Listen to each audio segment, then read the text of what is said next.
할렐루야. 아멘.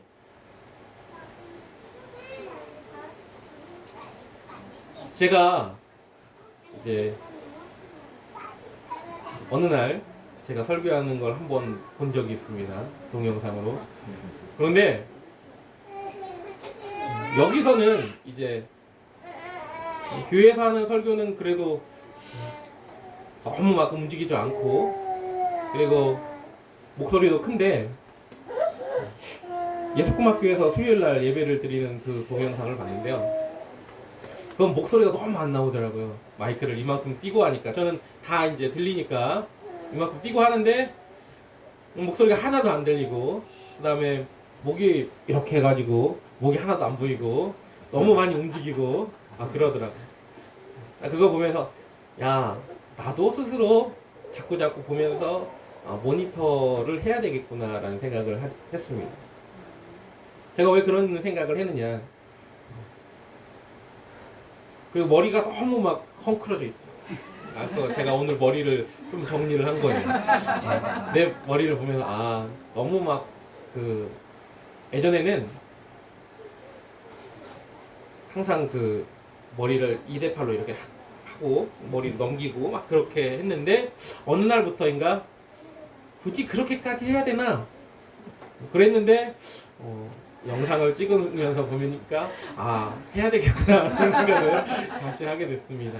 자, 왜 이런 얘기를 지금 앞에 드리느냐, 우리가 그만큼 자꾸 뭔가를 변화시키려고 하고 나 자신을 뒤돌아보고 또한 내가 좀 더 좋은 방향으로 나를 바꾸려고 해야 된다는 걸 말씀드리는 겁니다. 믿음의 생활도 마찬가지입니다. 우리 생활 속에서 어제보다 나은 내 믿음이 돼야 되는 거지. 지난날보다 나은 나의 믿음이 돼야 되는 거지. 교회를 20년, 30년 다녔는데 꾸준하게 똑같이 동일하게 20년 처음 교회를 다닐 때나 지금이나 동일하다면 그것은 뭔가 문제가 있는 겁니다. 아이가 잘하지 않으면 걱정을 하잖아요. 그리고 그 아이를 보면서 일평생 똑같이 키가 자라고 똑같은 키인 아이면 어떻게 되겠습니까? 일평생 똑같은 7살 정신 연령을 가지고 있으면 어떻게 하겠습니까? 속이 터지겠죠.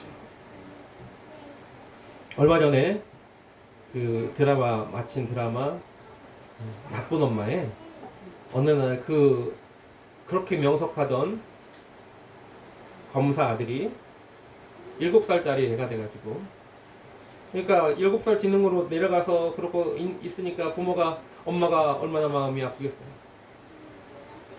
물론 아들이 위험한 일을 하려고 하니까 엄마가 너 7살 그대로 남았으면 좋겠다라는 생각도 가지고는 있었겠죠. 그러나 7살로 살 수는 없는 겁니다. 왜? 그 나이에 맞게 살아가야 됩니다. 우리 신앙이 점점 나아가기를 주님의 이름으로 부탁을 드립니다. 아멘. 그러기 위해서 우리에게 굳건하게 필요한 게 있습니다. 뭐냐? 바로 믿음의 뿌리가 굳건해야 되며 또한 우리가 확실히 알아야 될 것들은 알아야 되는 겁니다. 아멘. 오늘 본문에 고린도전서 15장은 우리가 뭐라고 말하냐면 흔히 부활장이라고 말합니다. 예수님의 부활에 대한 이야기를 하고 있는 거예요. 그러면서 11절까지는 대부분 뭐냐면 예수님이 확실하게 부활하신 것을 우리가 봤다 이런 거예요. 예수님이 부활하신 걸 우리 많은 이들이 봤고 500명이 봤고 120문도가 봤고 12사도가 봤고 그리고 마지막에 만삭되어 나지 못한 이 부족한 나까지도 봤다 라고 말하는 겁니다. 그래서 내가 그걸 봤기 때문에 내가 부활을 확실하게 믿고 그 부활하신 주님처럼 내가 다시 살 걸 믿는다. 그래서 나는 다시 거듭난 사람이다. 그래서 나는 나된 것은 오로지 주의 은혜라고 말하는 것이 바로 그러한 부분을 이야기하는 거예요. 오늘 10절 말씀은 그걸 이야기하는 겁니다. 내가 이전까지 나의 이런 모습들은 다 죽었고 이제 다시 사는 사람이다. 그래서 지금 사는 내 모습 자체가 은혜로 사는 거다라고 고백하는 겁니다. 아멘. 어느 목사님께서 이제 어느 집사님 댁에 신방을 갔어요. 그리고 이렇게 말합니다. 집사님 집이 참 좋습니다. 그랬더니 집사님 뭐라고요? 집이 참 좋죠. 우리 남편이 진짜 성실하게 열심히 돈을 모아서 이 집을 마련했어요. 아직도 대출금이 많이 남았지만 그러나 집 참 좋아요. 이렇게 말했어요. 아들 방을 보면서 아들이 상장이 많이 붙어 있으니까 벽에 상장이 붙어 있는 걸 보고 아들이 참 공부를 잘하는 것 같습니다. 그랬더니 이 집안 사람들이 머리가 똑똑해서 그래요. 누굴 닮았는지 하면서 아들 자랑을 막 하시는 거예요. 목사님이 그러니까 집사님 참 좋겠어요. 집사님 얼굴도 예쁘시고 그러니까 참 복도 많으십니다. 그랬더니 이 집사님이 우리 집안이 또 한 인물 하지 않습니까? 하면서 또 계속 이야기하는. 그리고 예배가 마치고 이제 다과를 내왔습니다. 다과를 내와서 이제 드셔야 되는데 목사님이 다과에 손을 넣지 않는 거예요. 아무도 그러니까 손을 안 댑니다. 목사님이 이렇게 말을 하는 거예요. 목사는 다과를 먹고 사는 존재가 아니라 하나님의 은혜를 먹고 사는 존재입니다. 그럼 제가 다시 집사님께 여쭈겠습니다. 잘 대답해 보세요. 생각하면서 라고 이야기를 합니다. 그리고 이렇게 말합니다. 집사님 집이 참 좋습니다. 그러자 이때서야 이제 집사님이 깨닫고 하나님의 은혜지요 라고 얘기를 했다고 합니다. 아들이 공부를 참 잘하는 것 같습니다. 하나님의 은혜지요. 집사님 남편도 잘났고 잘 만나셨고 아들도 잘 두셨고 얼굴도 인물도 좋으시니 참 복이 많으십니다. 네, 다 하나님의 은혜입니다. 이렇게 말했어요. 물론 그렇습니다. 우리가 어떠한 상황 속에서 어떠한 일을 할 때 그것이 분명하게 나의 노력과 나의 힘 그리고 내가 열심으로 한 것들이 다 들어가 있겠죠. 그러나 믿음의 사람의 고백은 그 모든 것이 다 어떠한 내 노력이 있을지라도 하나님의 은혜라고 고백을 해야 된다는 겁니다. 그것이 바로 우리의 삶의 모습이 되어야 되는 거예요. 하나님의 은혜는 마치 공기와 같습니다.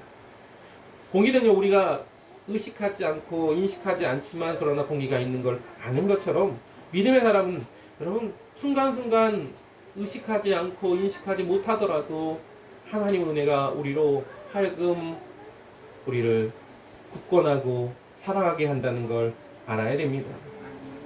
지난 세월도 하나님께서 우리를 붙드셔서 주의 은혜로 살았지만 이제 이 교회가 또 다시 10주년을 향해 달려가는 그 삶 속에서도 하나님의 은혜로 살 것임을 고백합니다. 아멘. 또한 그 하나님께서 은혜가 풍성하신 하나님께서 우리 교회와 성도들에게 충만한 은혜를 부어주실 줄 믿습니다. 아멘. 영국의 옥스퍼드 대학이 유명하죠.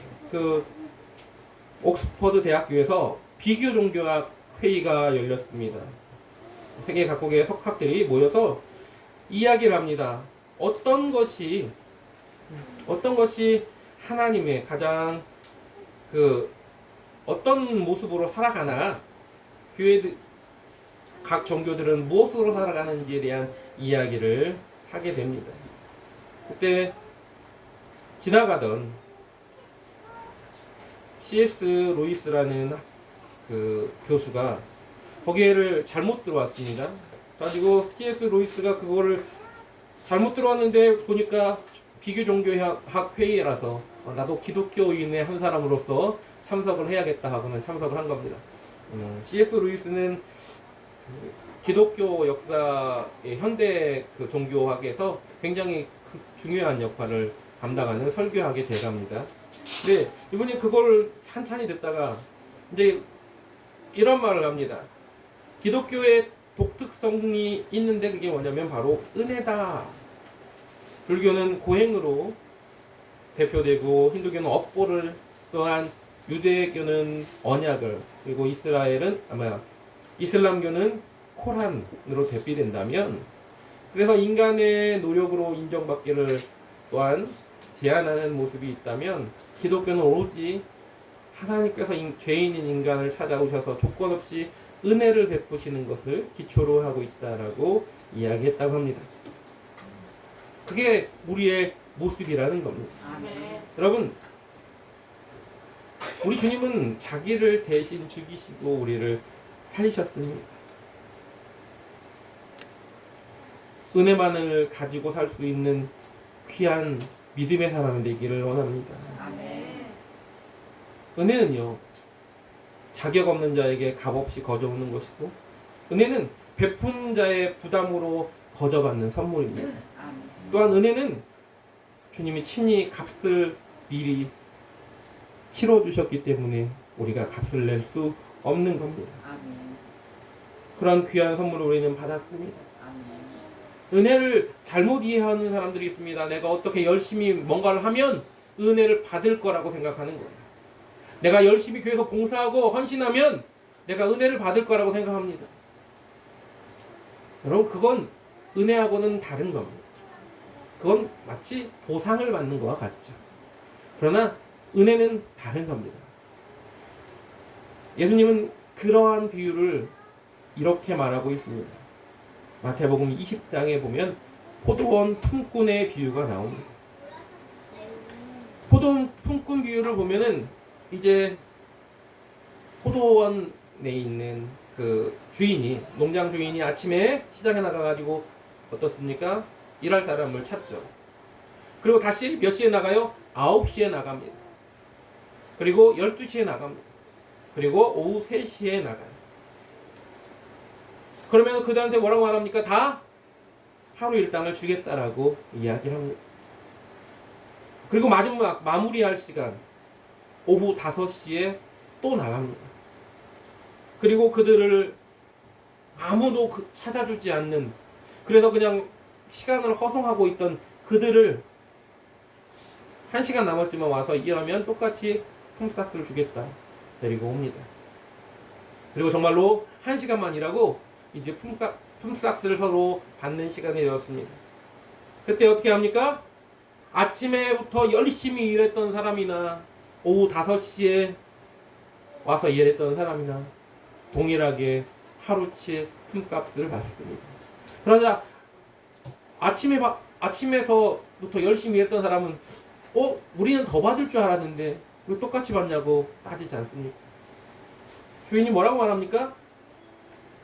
주인이 너희한테 내가 하루 일당을 주겠다고 약속했지 않냐? 똑같이 주겠다. 그것이 바로 주인의 의향이고 주인의 마음인 거예요. 은혜는 그런 겁니다. 내가 어떻게 얼만큼 해서 이게 아니라 하나님께서 동일하게 우리에게 주시고자 하는 하나님의 선물인 것을 잊지 마시기 바랍니다. 아멘. 여기서는 돈의 가치를 이야기하는 것이 아닙니다. 주인이 돈의 가치를 몰라서 그렇게 똑같이 줬던 것이 아니라는 거죠. 주인의 은혜였다라는 겁니다. 은혜는요, 1등이냐, 꼴등이냐, 부자냐, 가난하냐, 늦게 왔냐, 일찍 왔냐, 이거를 따지지 않는 거예요. 계산하는 것이 아니라는 겁니다. 오로지 주는 자의 마음이라는 겁니다. 아멘. 우리에게 주신 그 은혜를 우리는 받았다라는 것이 중요한 거죠. 아멘. 에베소서 2장 8절에 이런 말씀이 있습니다. 너희는 그 은혜에 의하여 믿음으로 말미암아 구원을 받았으니 이것은 너희에게서 난 것이 아니요 하나님의 선물이라. 아멘. 그래서 믿음이 선물인 거예요. 그것이 하나님이 우리에게 베풀어 주시는 주는 자의 마음인 것입니다. 아멘. 하나님이 우리에게 은혜를 베푸시는 것도 그 주시는 자의 마음인 거예요. 아멘. 내가 어떻게 잘나서 내가 어떻게 노력해서가 결코 아니라는 겁니다. 아멘. 여러분, 성경에 보면 참 의문나는 몇 가지 사건들 중에 하나가 뭐냐면 에서가 그렇게까지 잘못했나? 왜 에서가 장자인데 에서가 뭐 그렇게 들사람이고 뭐 사냥해서 부모에게 공양도 잘했던, 한 가지 잘못했다면 이방 여인과 결혼했던 이런 거 빼놓고는 참 잘했던 아들인데 왜 에서를 내치고. 성경에 보면은 야곱이 좀 뭐라 그럴까, 기회주의자 같은 모습이잖아요. 기회에 봐가지고 형이 배고픈데 가가지고 장자권을 팔라고 하면서 팥죽을 쓰고 있다가 그냥 주면 어때요? 그렇잖아요. 근데 그걸 팔아요. 엄마랑 작당해가지고 또 어떻게 해요? 눈이 침침한 아버지를 속이죠. 우리가 봤을 때 좀 뭔가, 그런데 야곱이 뭐예요? 야곱이 선택받은 자가 된 겁니다. 이스라엘의 2세의 아들들도 보면은 다 어떻습니까? 잘난 아들이 많은데 그 중에 집에서도 좀 천덕꾸러기 같은 다윗을 택해가지고 기름을 부어요. 하나님은 그러면서 마음의 중심을 본다고 말씀하세요. 근데 그런 것들을 보면 우리가 생각하는 모습으로 이 사람일 것 같아 라는 그런 모습이 아니라 하나님은 택하시는 자를 하나님의 뜻에 따라서 그냥 결정하시는데 그것이 바로 은혜라는 겁니다. 아멘. 은혜는 내가 생산하고 내가 어떤 받으려고 하는 어떤 모습이 아니라는 겁니다. 때때로 보면 저 사람이 또 어떻게 저런 사람이 교회를 그렇게 열심히 다니고 또 저렇게 바뀔 수 있지? 어떻게 저런 사람이 목사가 될 수 있지? 이런 사람도 있거든요. 제 친구 중에 신학교에 처음 왔는데 제가 어떻게 교회를 다녔지? 제가 어떻게 목사 아들이지? 제가 어떻게 장로 아들이지? 그런 친구들이 있었어요. 물론 그 중에 졸업하기 전에 이렇게 딴 길로 가는 친구도 있었지만 끝까지 남았다가 어느 날 한 10년 정도 지난 다음에 봤는데 왜 이렇게 거룩해졌는지 사람이 완전히 바뀐 사람들이 있더라고요. 그래서 제가 자주 말하지 않습니까? 그 유도했던 우리 목사님이 한 분 계신데 주니어 국가대표까지 했어요. 되게 잘했는데 허리가 다쳐가지고, 그러니까 허리가 다쳤는데 주변에는 그 다 최고인데 학생회장도 하고, 그러니까 허리는 다쳤는데 다른 애들은 막 그렇게 하니까 일부러 막 괴롭히는 그런 스타일입니다. 내가 예전엔 잘 나갔는데 너희들 지금은 내가 허리가 다쳤어. 근데 너희들은 잘 나간단 말이야? 나도 괜히 괴롭히는 그런 사람이 한 사람이 있었는데 얼마나 인상이 안 좋겠어요. 그러니까 얼굴에 막 눈에 막 살기가 막 돌아요. 막노동 이렇게 일용직에 갔는데 거기서 사고 칠까봐 이 사람은 안 받아줬어. 다른 친구들은 다 아침에 신학생들이 이제 가가지고 이제 돈이 없으니까 일용직 가가지고 이제 막노동을 하려고 노가다를 하려고 갔는데 분명히 10명이 나갔단 말이에요. 10명이 좀 넘게 혼자만 들어왔어. 왜 왔냐고 그랬더니 나만 안 써줬다고. 유도를 했으니 얼마나 등치가 좋아요. 그리고 그 군대도 해병대 수색대를 나왔어요. 그러니까 등치도 좋아요. 힘도 좋아요. 얼굴만 인상이 나빠요. 그래서 빠꾸 당했어요. 근데 그분이 기숙사 사생회장을 했단 말이에요. 기숙사 사생회장을 하니까 이제 기숙사에 돈이 없으니까 어디 가서 이제 그 훔쳐올 수도 없고 하니까 맨날 기도하고 금식하고 합니다. 얼굴에 빛이 나기 시작해. 사람이 변하기 시작합니다. 얼마나 많이 변했냐면 사모님이 23살이거든요. 아니 그러니까 그 7살 차이가 나? 사모님하고 7살 차이가 나는데 6살 차이가 나는데 4학년 사생회장이 있을 때 1학년으로 온 사모님을 꼬셔가지고 결혼을 했어요. 사모님 근데 얼굴이 인상이 나쁘면 안 했겠죠. 근데 얼마나 좋아 보였는지 그만큼 많이 바뀌었다는 겁니다. 그게 다 하나님의 은혜인 거예요. 저 사람 봤을 때 저 사람이 교회를 다니는 것 같아? 하나님이 저 사람을 잘못 선택한 것 같은데? 그게 아니라는 겁니다. 하나님의 은혜가 함께하면 바뀔 수 있다는 겁니다. 네. 여러분, 그러면 사도 바울이 오늘 본문에 고백을 합니다. 뭐라고 말하냐면 그러나 내가 된 것은 하나님의 은혜로 된 것이니 내게 주신 그의 은혜가 헛되지 아니하여 내가 모든 사람보다 더 많이 수고하였으나 내가 한 것이 아니오 오직 나와 함께 하신 하나님의 은혜로다 라고 말합니다. 아멘. 바울이 이렇게 수준 높은 고백을 할 수 있었던 것. 바울은요, 지 잘난 맛에 살던 사람이에요. 아시죠? 얼마나 뛰어난 사람인지 모릅니다. 어릴 때 태어날 때부터 로마 사람이었어요. 그 당시에 로마 시민권을 가진 사람은요, 돈 주고 사는 것도 어려울 만큼 태어날 때부터 가졌다는 건 지금의 미국 시민권을 가진 것하고는 아무것도 아닙니다. 이미 세계를 정복한 나라예요. 로마는. 자부심이 대단한 그러한 데다가 이스라엘 유대인의 가장 뛰어난 스승을 모시고 살았습니다. 가말리엘은요, 이스라엘의 그 가장 많은, 이스라엘의 어마만큼 많은 그 랍비들 중에서도 손가락 안에 들어가는 사람입니다. 그 유대인의 역사 전체를 통틀어서 손가락 안에 들어가는 사람이 가말리엘. 그러니 그 가말리엘의 수제자라고 흔히 말하는 바울, 얼마나 자기 잘난 맛에 살았겠습니까? 그러니까 스데반이 죽을 때도 죽어 마땅하다고 생각하고, 그리고 예수를 믿는 사람들을 잡아 옥에 가두는 것에 망설임이 없는 사람이었어요. 자기 잘난 맛에 살던 그 사람이 뭐라고 말합니까? 나 된 것은 하나님의 은혜로 된 것이다. 나 잘나서가 아니라 은혜야 라고 말하는 겁니다. 여러분, 그의 고백이 우리에게도 함께 있기를 원합니다. 아멘. 여러분이 살아가는 모든 삶 속에 나 된 것은 하나님의 은혜로 된 것이라고, 하나님이 하셨어요 라는 책을 보면 여러 가지 속에서 하나님의 이거는 내가 잘해서 한 것 같은데, 내가 노력해서 한 것 같은데 라고 할 수 있는 모든 부분에서 하나님이 하셨다라고 고백을 합니다. 아멘. 여러분, 노아가, 제가 가끔씩 말씀드립니다. 노아가 잘나가지고 노아를 택한 거 아니라는 거죠.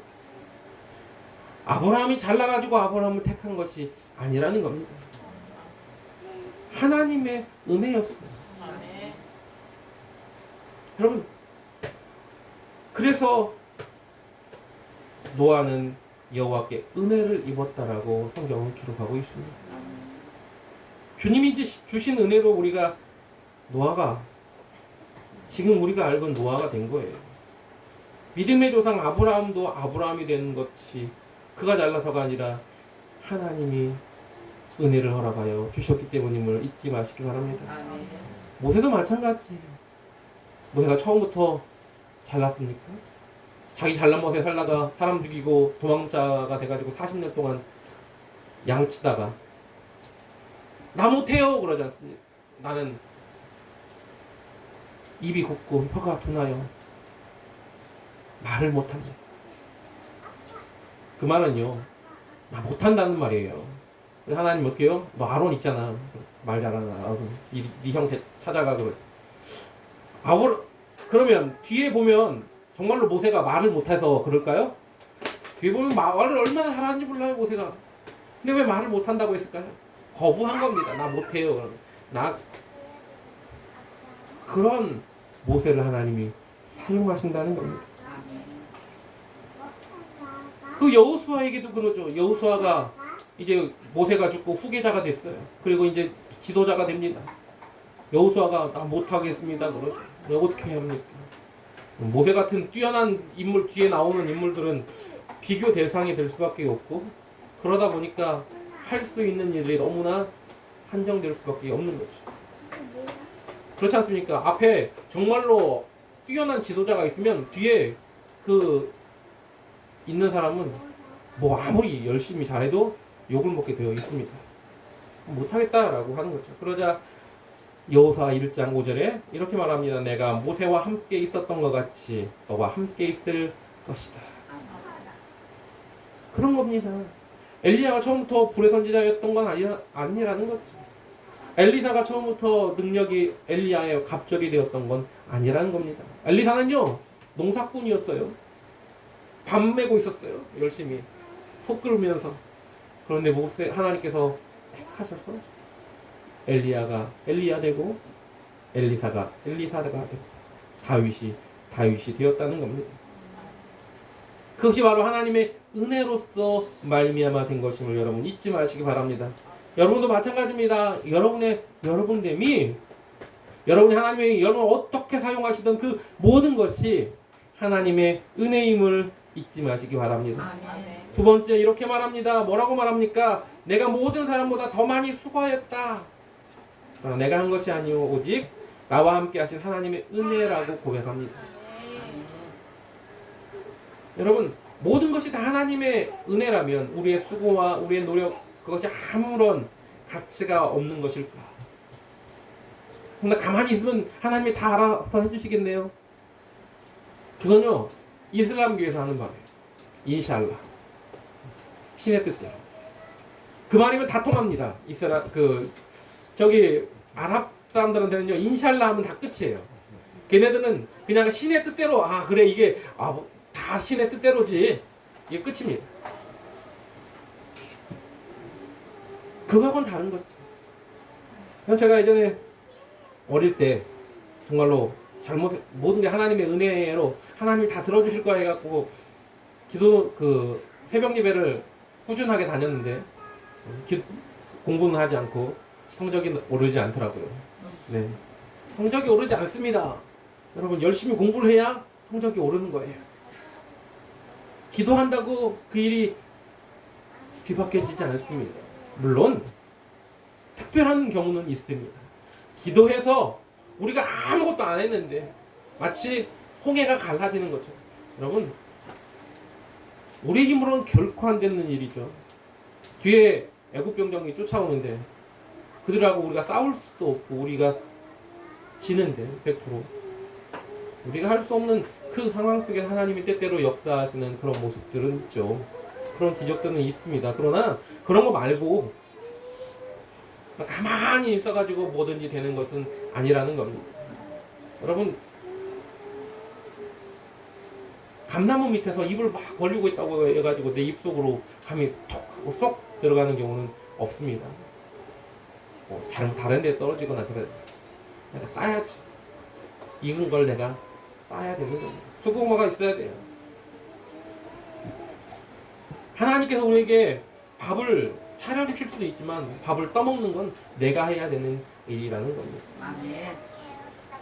오늘 본문에 사도 바울은 뭐라고 말하냐면 내가 그렇게 하나님 앞에 못난 자녀이기 때문에 내가 사도라는 말도 감당치 못한다. 그래서 내가 다른 12 사도보다 더 열심히 했다. 그렇잖아요. 사도 바울만큼 열심히 했던 제자가 없다니까요. 결혼도 미뤄두고 결혼도 아예 안 하고 하지 않습니까? 일평생. 여러분 누가 맞으면서 그렇게 일을 합니까? 하나님의 일을. 여러분 사심의 가밤매를 맞았다. 찍질을 당했다. 조금만 맞으면 나 절대 못하겠어요. 그럴 거예요 아마. 내가 복음을 전하려고 전도하러 나가는데 갑자기 배가 풍랑을 만나가지고 가라앉아갖고 내가 몇 번 그런 경험을 해봐요. 그러면 그 다음부터 전도하러 다니겠습니까? 전도하러 가는데 길가에서 막 노상강도를 만났어요. 그래갖고 정말 많이 맞고 돈도 다 뺏겼어요. 그런 거 몇 번 하면 전도하러 나가겠습니까? 내가 전도하러 나갔는데 말 잘못했다고 막 나를 돌로 쳐가지고 거의 죽게 됐어. 전도하러 나갈 겁니까? 기도해봤더니 하나님이 저기 가면 내가 잡혀가지고 감옥에 갇힌대. 그런데 전도하러 가요. 나의 달려갈 길과 주 예수께 받은 사명 곧 하나님의 은혜의 복음 증거 하는 일을 마치려 하면은 나의 생명을 조금도 귀한 것으로 여기지 아니하노라 하면서 가요. 장로들이 다 말렸어요. 에베소에서 가면 예루살렘에 가면 당신 잡혀요. 바울이 그러면 알아. 아는데 나는 꼭 로마를 가야 되겠어. 그러니까 예루살렘에 가야 돼. 성령께서 나에게도 말씀하셨거든. 근데 가야 돼. 그게 나의 사명이니까. 그만큼 열심으로 했다는 거죠. 근데 뭐라고 말해요 끝에? 그런데 그것조차 나로 그 열심을 내게 하신 것이 하나님의 은혜다라고 말하는 겁니다. 아멘. 교회에 정말 열심히 봉사하고 헌신하는 일들이 있습니다. 그런데 그들이 그렇게 헌신해 놓고 뭐라고 말하냐면 날 안 알아주면 막 삐지는 이들이 있어요. 그럼 누가 나 좀 알아줬으면 하는 그런 분들이 있습니다. 성향일 수도 있죠. 그러나 하나님이 보시기에는 그것은 옳은 방법이 아니다라는 겁니다.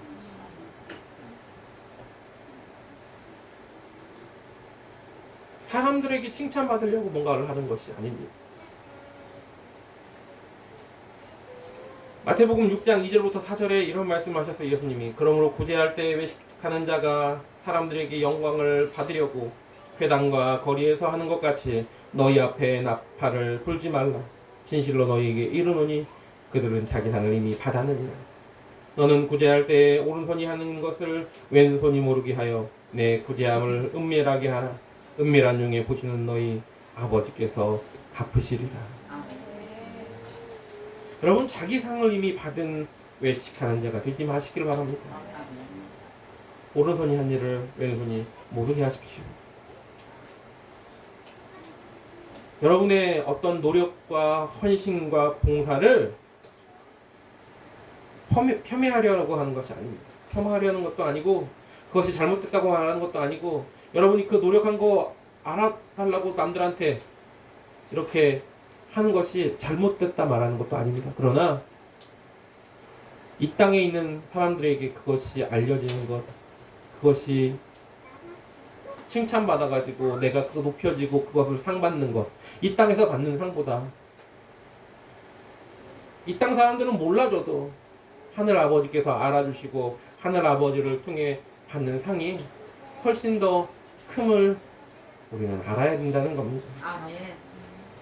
여러분 바울은 남들보다 더 많이 노력하고 수고했지만 그러나 그 고백을 하는 겁니다. 내가 이렇게 했던 것조차 하나님의 은혜다라는 겁니다.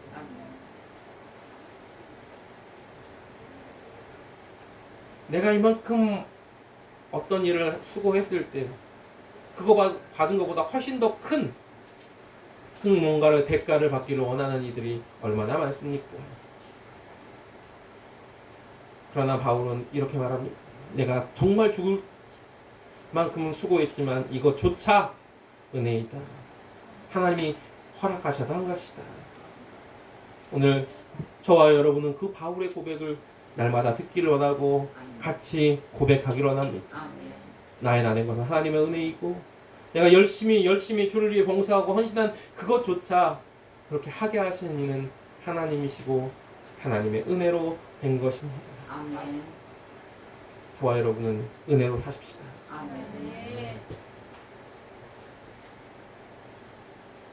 우리가 수고하고 봉사한 그 모든 것들에 대해서 입을 다물고 있다면 입을 다물고 있으면 누군가가 알아줄 겁니다.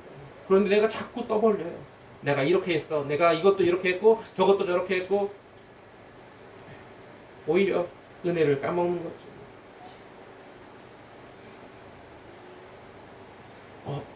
말 안 해도 이제 하나님의 은혜라고 고백을 자꾸 해야 되는데 이런 분도 계세요. 하나님의 은혜는 기본이니까 말 안 해도 아실 거야. 아닙니다, 여러분. 하나님의 은혜라고 아까 그 집사님처럼 고백을 하는 거예요. 그럼 말 안 해도 안다라고 말하는 사람은 이런 사람과 같습니다. 마치 아내에게 사랑한다는 말을 평생 한 번도 안 해요. 그래놓고 내가 사랑하는 거 알지? 말 안 해도 알지? 그런 사람과 똑같은 겁니다. 여러분 매번 표현하고 고백해야 되는 것처럼 하나님의 은혜도 여러분 고백하기를 원합니다. 아멘. 로마서 10장 10절에 이런 말씀이 있습니다. 사람이 마음으로 믿어 의에 이르고 입으로 시인하여 구원에 이르느니라 라고 말하고 있죠. 아멘. 입으로 자꾸 말하시기 원합니다. 이것이 하나님의 은혜로 된 겁니다. 아멘. 베드로는요 남들보다 앞서 고백했기 때문에 칭찬을 받은 겁니다. 우리로 하나님의 은혜라고 고백하게 하시는 분도 성령님이심을 잊지 마시고 오늘도 여러분 마음 놓고 하나님의 은혜라고 고백하기를 원합니다. 아멘. 그래서 날마다 주님의 은혜로 사시고 또한 여러분의 모든 노력하는 모든 삶 속에서도 주님의 은혜가 함께하여 살아가는 모든 삶의 순간순간이 주님의 은혜로 우리를 감싸주시기를 주님의 이름으로 간절하게 부탁을 드립니다. 아멘. 이 시간 찬양합니다. 하나님의 은혜입니다.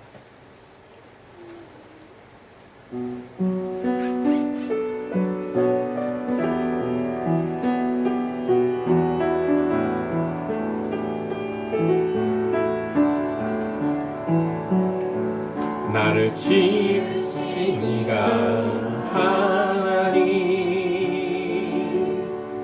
나를 부르신 이가 하나님, 나를 보내신 이도 하나님, 나의 모든 것은 다 하나님 은혜라. 나의 달려갈 길 다가도록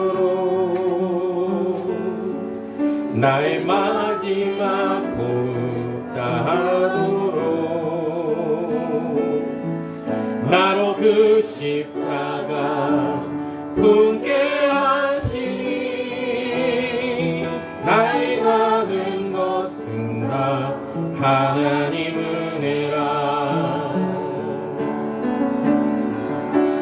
한량없는 은혜, 갚을 길 없는 은혜, 내 삶을 외워사니 하나님의 은혜. 나 주저함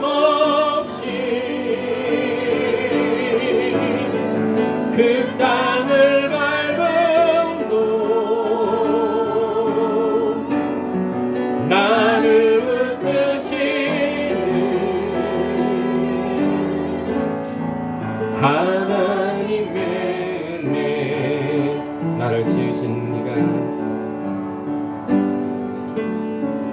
나를 지으신 이가 하나님, 나를 부르신 이가 하나님, 나를 보내신 이도 하나님, 나의 모든 것은 다 하나님 은혜라. 나의 달려갈 길 다가도록 나의 마지막 복 다하도록 나로 그 십자가 품게 하시니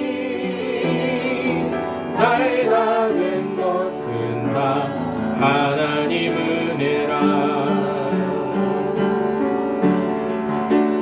한량없는 은혜, 갚을 길 없는 은혜, 내 삶을 외워사니 하나님의 은혜. 나 주저함 없이 그 땅을 밟음도 나를 붙드시는 하나님의 은혜. 한량없는 은혜, 한량없는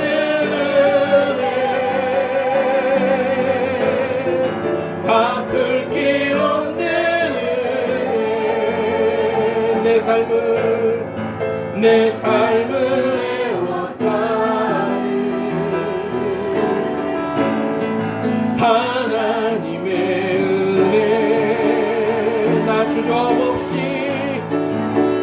주저함 없이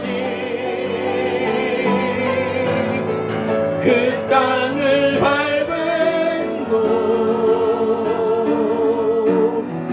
나를 붙드시는 하나님의 은혜. 우리 시간 한량없는 그 은혜, 말로 형용할 수 없는, 갚을 길 없는 그 은혜, 그 은혜를 오늘도 고백합니다. 나의 나 된 것은 오로지 주님의 은혜입니다. 내가 이렇게 노력했던 것조차 주님의 은혜입니다. 우리 삶에 그 은혜를 오늘도 바라보며 감사하며 살아가는 자가 되게 해달라고, 바울의 그 고백을 우리도 할 수 있게 해달라고 다 같이 동성으로 주여 삼창하고 간절하게 기도하겠습니다. 주여!